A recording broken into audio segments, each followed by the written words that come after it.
What Michael Carrick's first day as United interim head coach is looking like as they prepare for that massive derby on Saturday against City?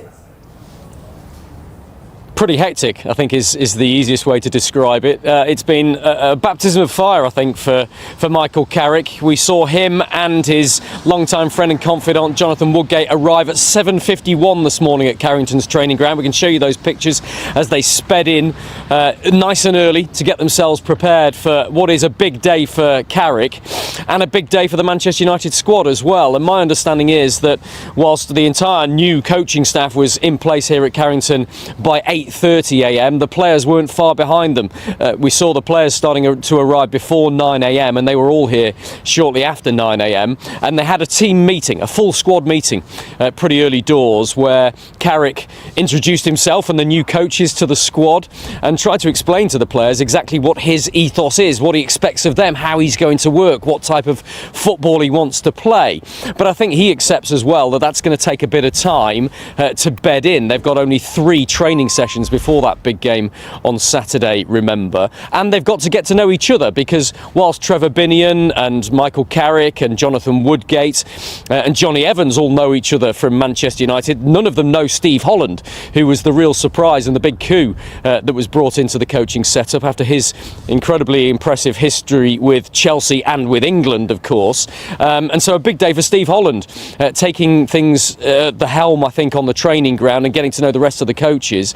So a big introductory day for everybody at Manchester United today, but I'm told that that training session has just finished. Carrick's first training session out on the grass. It was a good one. It was one that all the players enjoyed, but the focus is that first game on Saturday. What a start this is for Michael Carrick and the new era at Manchester United. They've got Arsenal away in their second game with him in charge, but the first game, the Manchester derby at Old Trafford, live on Sky Sports Saturday lunchtime. It's going to be a heck of a way to start. Yeah, what a start. Rob, thank you very much. From one Rob to another, Mr. Earnshaw, can Carrick make himself a contender for this role long term, do you think? Yeah, absolutely, yeah. Listen, the way I look with Michael Carrick is he's actually in a really, really good position, because it's a no-lose situation. For example, he knows the club, he's been at the club, and also he's coached the club as well a few years ago, and with Ole Gunnar Solskjaer as well. So, but what the good thing is, Michael Carrick has gone away to Middlesbrough, and you need to get some kind of experience as a young manager and make some mistakes here and there and understand it and go through the day-to-day, and then you're a better manager 2 or 3 years later. That's where we're going to see Michael Carrick right now. He's a very intelligent guy. He understands what he wants to do, but I think the really good thing is he understands what needs to happen, what needs to change, what tweaks need to happen for this current Manchester United. I hope he's successful. I think he's the right man for the job in terms of he's interim. Okay, interim period, pressure's on you straight away, but he can do it. You know, he's in a position where he can't lose. And from a player's point of view, then, how important is it when a new manager comes in to set that intensity, to set that pace and that tempo of what you want from your team? And as Rob's just told you, it's the Manchester derby on Saturday at Old Trafford, and then it's a trip to the Emirates. I mean, you couldn't get much tougher, could you? It can't get any tougher than that. I mean, Arsenal, probably the best team in the league right now, and then Manchester City, who I think will be, from my prediction, the champions at the end of it. You can't get harder than that. He's straight into the fire. But I think the really good thing is he's brought in, obviously, Jonathan Woodgate, Steve Holland as well. And the good thing is he's got very good players. And of course, the boys at the African Cup of Nations as well are coming back. So he's going to have a really, really talented group of players. And Bruno Fernandes is obviously back as well. So, and I know, you know, over the last kind of 6 months or so, he's been looking at Manchester United very, very closely, because he's there regularly. He would have seen and tried to understand what tweaks need to be changing, what's going wrong, what's working, what players like and don't like. But the one thing, he has to lead the club. Yes, he's head coach, but he has to lead the club. I think that's where Manchester United need right now. They need a leader who will give the players the best platform. If you're going to play Manchester City, you're going to play one of the best managers we've ever seen. It's going to be coach versus coach. So who's going to get out-coached? So you have to get into there very, very quickly. But Rob, how easy is that to do, knowing that you're going to be leaving in 5-6 months' time?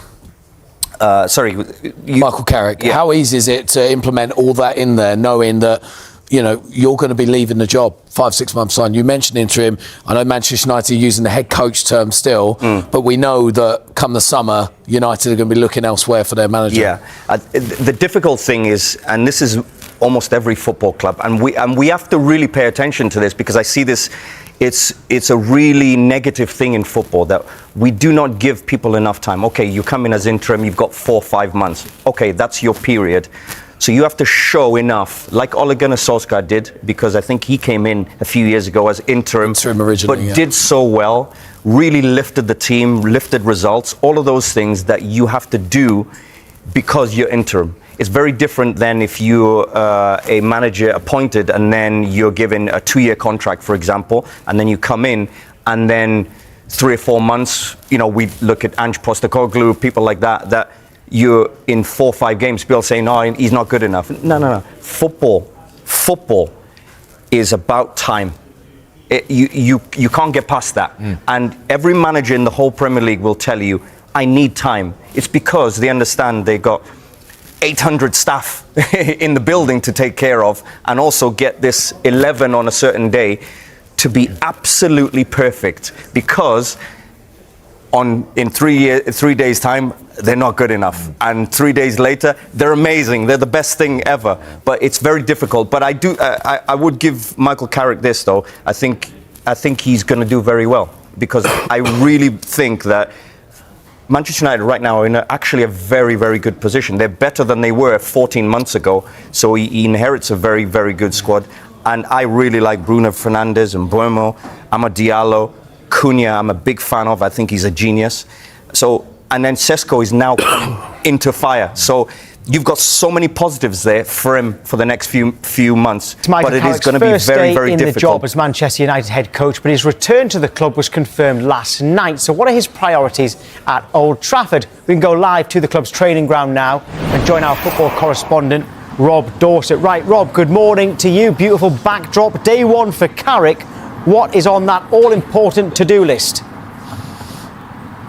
Well, look, the biggest priority for Michael Carrick is to get to know his new coaching staff, never mind getting to know his new squad of players, because whilst he knows a lot of them, he doesn't know Steve Holland, for example, never worked with him before, neither has Jason Wilcox, Manchester United's director of football. And so they brought him in because of his experience, because of his pedigree, because of all he's done with elite managers in the past, and of course with Gareth Southgate at England, where he got to 4 major tournaments. But getting to know how he works, I think he will lead training, I think will be really, really interesting. We can show you the pictures of Michael Carrick and his assistant at Middlesbrough, who's now on the coaching staff here at Manchester United, Jonathan Woodgate, alongside him. They arrived at 7:51 this morning. The entire new coaching staff was in by 8:30, and the players all started arriving around 9 o'clock. My understanding is that they will hold an introductory meeting, probably happening about now as I speak to you, where Carrick will lay down to the players exactly what he expects of them, how he's going to work, and the targets for the rest of the season before they get out onto the training field and hold their first training session with the squad, who've had the last 2 days off. They were scheduled days off, so it all starts today for Carrick and his new Manchester United squad. But he's got to hit the ground running, because he's got only 3 training sessions before a baptism of fire, before his first game in charge, the Manchester Derby, live on Sky Sports, of course, Saturday lunchtime. Yeah, OK, Rob, just stay there if you can. I'm going to ask Darragh a question, then come back to you if you don't mind. The big question for Manchester United. Good morning, by the way, Darragh. Good morning. If Carrick does secure Champions League qualification, which would be quite the feat, should he get the job permanently? Ideally for United, probably not, because obviously it's not the sexy choice probably for a lot of fans and a lot of people. But for Carrick himself, he's got to do a couple of things. One, yes, you've got to get Champions League qualification to have a chance of getting a job. And 2, the style of play's got to look good. If he can go in there and get them up and running and get the crowd excited and go back to the old school Man United, wide players, pace, attack, goals, knock off some big results, and I'm not talking about hanging on to beat somebody with a late goal, If he can put all that together and put some unbeaten runs together by the end of the season, then he's got a great chance. And other than that, if he doesn't get a job after doing all of that, he'll probably have his pick of jobs in the summer. So it's actually a win-win for him. Yeah, I can understand that. Rob's still there for us. Right, Rob, from Manchester United's perspective, I've just been asking Dara that question. Do you think that Carrick could stay on beyond the summer if he gets Champions League football? It's certainly a possibility, but I think every time I get on the show with Darren McAntony, I seem to agree with him. I think he's spot on in what he's just said there. Not necessarily that Manchester United want a sexy name, but I think, look, Manchester United have learnt a lesson from what happened with Ruben Amorim. They've looked at it and gone, well, OK, Erik ten Hag and Ruben Amorim were both coaches at, no disrespect, but not elite clubs in Europe, and they had a big step up to come to Old Trafford. And what's been explained to me is that the United's bosses right now felt that the job was too big for Amorim. The emotional response he had in a lot of news conferences, the way they felt he gave an unstable picture to the players. I might be here tomorrow, I might be still here in 20 years, I might be gone tomorrow.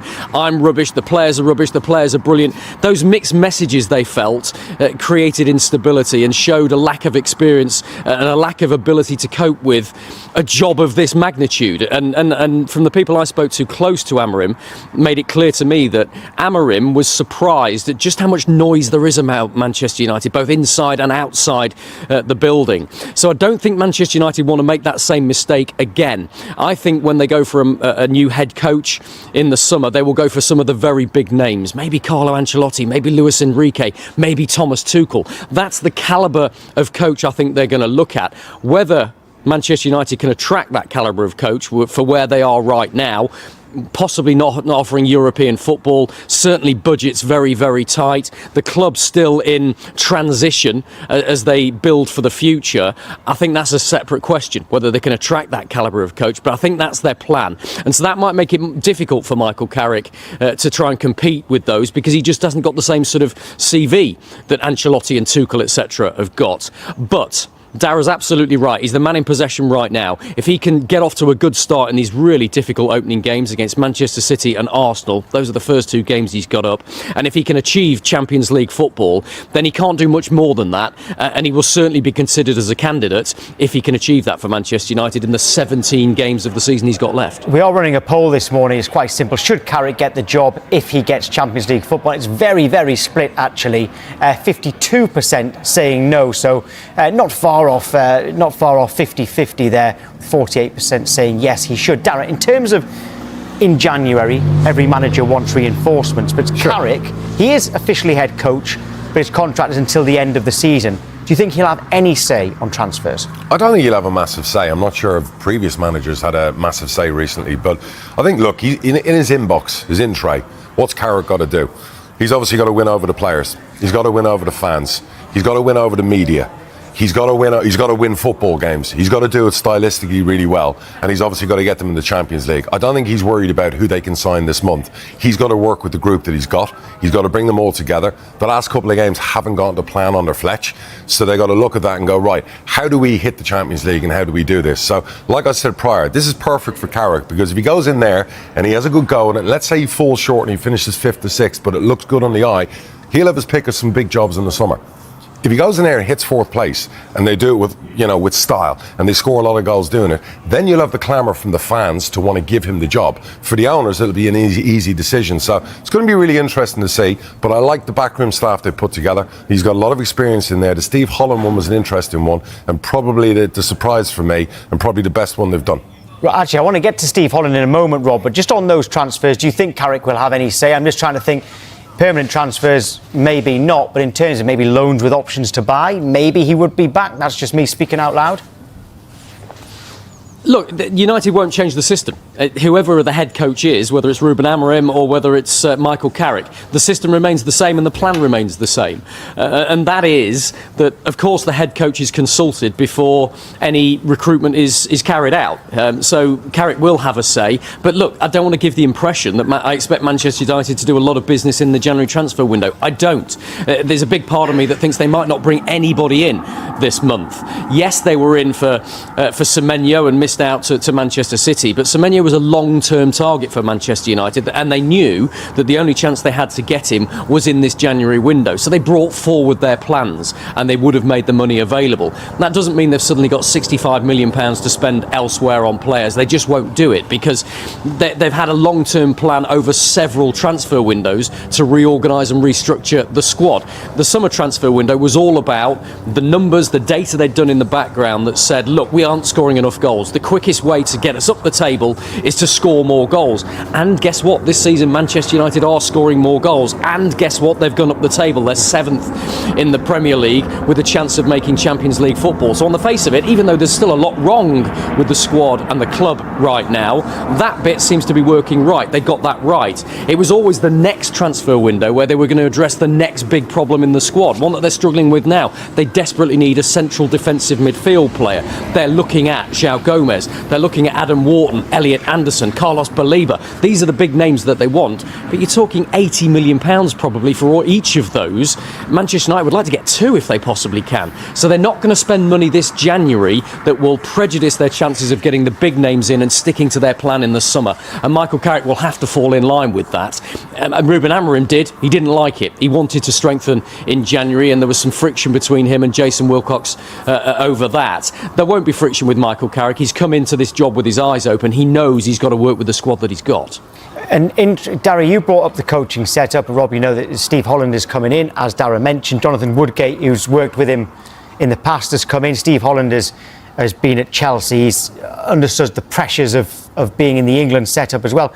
Woodgate has played at the highest level, just like Carrick has as well. But do you think, Darragh, that they've come in terms of helping with the big pressure? Absolutely. Which Amorim said he struggled with. Woodgate's been with him for a long while, so they know each other, and that's probably a management team wherever they go to manage a club. But Steve Holland is a good one because of his experience from England, the big club environment. He'll make it a lot more comfortable for Michael Carrick while he does his day-to-day stuff. So I actually think they've got that spot on. Going back to what Rob was saying there about the window and signing these world-class midfielders and everything else, the other thing you have to consider, even if they did agree a deal for one of those players that Rob's mentioned, and there's 3 or 4 of them in there, do those players want to go to Man United at the moment where they don't know who the manager is going to be? Even though it's not really relevant about transfers who the manager is, if you're one of those players, you're like, well, I kind of want to see the speed of direction Man United are going in, so no, I ain't going in January. I'll wait till the summer and see where this goes. And Rob, in terms of that backroom staff, how did that come about? It surprised me when I heard Steve Holland's name. It surprised me as well. It surprised everybody. I don't think he was on the agenda, and that's because he's never worked with Jason Wilcox before. He's never worked with Michael Carrick before. He's never had any connection with Manchester United before. So that definitely came out of left field. But I think you have to say it's a bit of a coup for Manchester United. It was Michael Carrick's suggestion to go for him. Everybody knew that he was out of work and he was available. So look, the truth is, with Manchester United's finances right now, that appealed. They didn't have to pay compensation or wrestle him out of another club. But you look at some of the managers he's worked with in the past. Came into Chelsea in 2009 under Andre Villas-Boas. He then worked with Roberto Di Matteo, Rafa Benitez, Jose Mourinho, Gus Hiddink, Antonio Conte, and then Gareth Southgate with the England setup, where they went to 4 major tournament finals, 2 European Championship finals in that time. He's been there and he's done it. He's worked with the best players in the world. He's now at Manchester United. I think that's a good move from Manchester United to get his experience, his nous in there, alongside what is a pretty fledgling coaching staff the rest of the time. And I expect Steve Holland to be the man who's leading things on the training field, talking to Michael Carrick directly about the tactical preparation for the Manchester City game on Saturday. He's going to be a really important voice for Michael Carrick and the rest of the coaches as Manchester United try to build towards the end of this season. And I would just say as well, I suspect Steve Holland's been a little bit nervous today as well. He's never been involved in club football for the last 8 years. So this is the first time where he's going back to the day-to-day training and running of a football club. He didn't have that under Gareth Southgate. He didn't have that with England. So it's all a bit new for everybody today. And so that's why the introductory meeting that's happening right now, I think, where the coaches are talking to the players, I think the next few days, everybody's going to learn a lot about each other. And that means it's a bit of an unknown spectrum, an unknown quantity, what Manchester United will look like and how they're going to perform in this first game live on Sky Sports on Saturday lunchtime. Rob, just a quick question. And I don't want to think conspiracy-wise here, But has Steve Holland been planted in there with an eye on Gareth Southgate for the summer? That's exactly what Charlie Austin said yesterday. Yeah, exactly the same thing, Rob. So a lot of people are obviously saying that. I know sometimes you put two and two together. He did say that, right? Okay, yeah, gotcha. But no, you can tell I watched the show on my days off. Sometimes you put two and two together, and actually it's right. Okay. What do you make of that, Rob? Because I was surprised when Charlie said it, but I also did see the sense to it, and Darren said it as well. Yeah. There's sense to it, but it's categorically not happening. Listen, Gareth Southgate is not on the radar of Manchester United right now. I'm sorry to ruin that story, because it would be a great story. And Steve Holland and Gareth Southgate are very, very close. They're close friends, irrespective of what they've achieved together with England. But no, my understanding is that Manchester United are not interested in Gareth Southgate to potentially take the job long term. And it's certainly not a precursor to him coming in. The fact that his good friend and assistant has been... Mikel Arteta's work at Arsenal is being viewed in an even brighter light after the recent coaching shakeups elsewhere. With Chelsea parting ways with Enzo Maresca and Manchester United moving on from Ruben Amorim, the contrast is hard to miss. Arsenal has kept moving forward under Arteta, giving him time through difficult stretches, and now seeing the payoff as the club pushes again in the Premier League title race. It also raises a bigger question about strategy. While Chelsea and United are changing direction again, Arteta has been in place for more than 6 years, outlasting a long list of managers across those two clubs in that span. That stability has become part of the story, and it was a major talking point on the Seeing Red podcast with Tom Canton and John Cross. Beyond reacting to Amorim's dismissal and breaking down wins over Aston Villa and Bournemouth, plus Manchester City's loss to Chelsea, the conversation kept returning to one core idea: structure. Not just who is the coach, but how much power that coach has, and whether the club is built to support a long-term project. Cross pointed to Arsenal as a rare example of patience turning into real strength. He argued that Arsenal's willingness to back Arteta through the messy early phases helped create the stable position they're in now, and that this kind of time and support investment is what can turn a club into something truly solid. Canton's response was sharp and honest.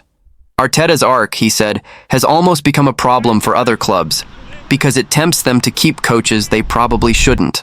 But at the same time, it's still the best example of what can happen when you hire the right person and actually give them time. And that time wasn't smooth.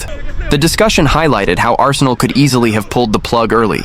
2 8th-place finishes, then 5th, missing out on the Champions League, and a Europa League semi-final exit to Unai Emery's Villarreal. Any of those moments could have pushed a club into panic mode. Instead, the argument is that Arsenal recognized the bigger reality. Arteta didn't have the resources to compete at the required level right away. The squad needed a rebuild. The roster needed to be refreshed. That's where the comparison to Chelsea and United becomes even more pointed. The podcast suggested that recruitment and decision-making structure are often what determine whether a coach survives. If signings don't land, results suffer. And if a coach doesn't have enough influence, or the club isn't aligned behind a clear plan, it becomes much easier for things to collapse. In other words, giving time only works if the coach is empowered to shape the team in a way that matches the vision. Cross also emphasized that Arteta's situation stood out because he pushed to be a true manager, not just a head coach. The idea is simple. Top coaches want a real say in the build, and they want the club to match what they were promised when they took the job. The discussion even pointed to how Arteta survived a low moment, like the home loss to Burnley, because the club stayed behind him. And in that period, with fan pressure affected by the COVID-era environment, Arsenal were able to hold their nerve instead of reacting emotionally. Meanwhile, the big unknowns now shift back to Chelsea and Manchester United. Who replaces Amorim? And how will the next chapter look at Chelsea? The answers may come sooner than people expect. But for Arsenal, the reality stays the same. They're stable, they're moving forward, and they're still in the title chase, while others are starting over again. And that contrast can shape how people judge every manager in the league. Because when two massive clubs hit the reset button again, it forces the same question Cross raised on the show. Is the quick switch actually fixing the problem, or just delaying the real work? The bigger takeaway from the discussion is that time isn't a magic solution by itself. It only becomes valuable when the club's structure supports the plan, and when the coach has the influence to push the squad in the direction he believes it needs to go. That's why the distinction between head coach and manager kept coming up. The podcast point is that if a coach is expected to own the results, he usually wants a meaningful say in the decisions that shape those results. And if he doesn't get that, patience alone won't save him. That's also where Arteta's early struggles get reframed. Those finishes and setbacks could have become a reason to panic. Instead, they became evidence of why alignment matters, because Arsenal chose to treat them as part of a build, not a final verdict. And once the squad was reshaped the way the club believed it needed to be, the results started to reflect that long-term approach. So the repercussions aren't just about Arsenal looking stable, it's about how stability changes your margin for error. When you don't reset every year, you're not constantly starting from zero. You're building on decisions, learning from setbacks, and keeping a clearer identity. For Chelsea and Manchester United, the immediate consequence is obvious. They're changing direction again, which means the next appointment carries even more weight. Because every new coach isn't just judged on results. He's judged on whether the club is finally giving him the structure and authority that the role demands. That's why the question at the end matters so much. Who will replace Amorim? And how will Liam Rosenior do at Chelsea? Because those answers will test the exact theme the show kept returning to. Time, support, structure, and control. And for Arsenal, it's a different kind of pressure. Stability doesn't guarantee trophies, but it does keep you in the fight longer. And right now, while others restart, Arsenal get to stay focused on what they're already doing, chasing the Premier League title.